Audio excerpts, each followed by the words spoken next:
But he's created a wormhole in our political process now where there's nothing so crazy that could disqualify him among the people who like him now. Yes. So he can just keep just like nuclear bombs of craziness that the press can't ignore.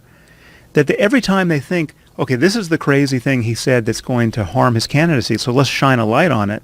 It just helps him. He could get on Twitter right now and say, you know who I'd like to fuck? I'd like to fuck Nicki Minaj.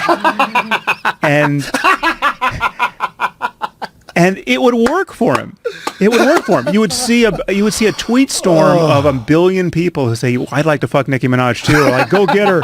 And it's insanity. That's where we are. But in a sense, if we do admit that this is a fucked up system, it's not ideal. It should definitely be reworked, and it's so hard to rework. Wouldn't the best way to rework it, a Trump asteroid just slams right into the White House, boom, blows the whole thing sky high. Who knows what terrible things have to happen, but maybe that would be enough. Well, the thing is, we have those asteroids are coming anyway. So when you look at, like 9/11 was an asteroid, right? So it's like or a superbug that becomes a pandemic.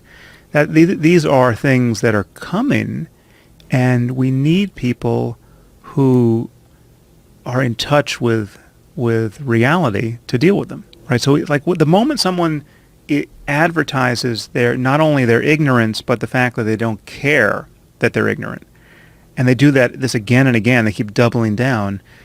That person is like, if you put that person at the helm, what you have done is basically put chaos at the helm, right? It's like this person's going to believe whatever he believes, regardless of the information coming in and regardless of the consequences.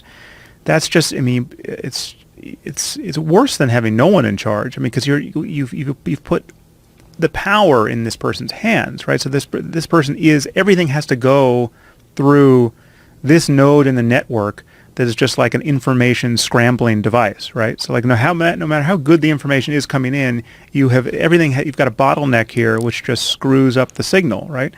That's what you're doing if you're hiring someone like this who, in the best case, what you stated earlier would in fact be true, which he'll get into the Oval Office, and even he will be scared of the prospect that he's now running the better part of human civilization, and he will hire the best people, or some semblance of the best people he can get access to, and say, tell me how to not screw this up, and that will be, and then it'll essentially be business as usual, right? Insofar as you've hired the best people will be people who are deeply in this game already, right? He'll defer to the generals when it comes time to make war.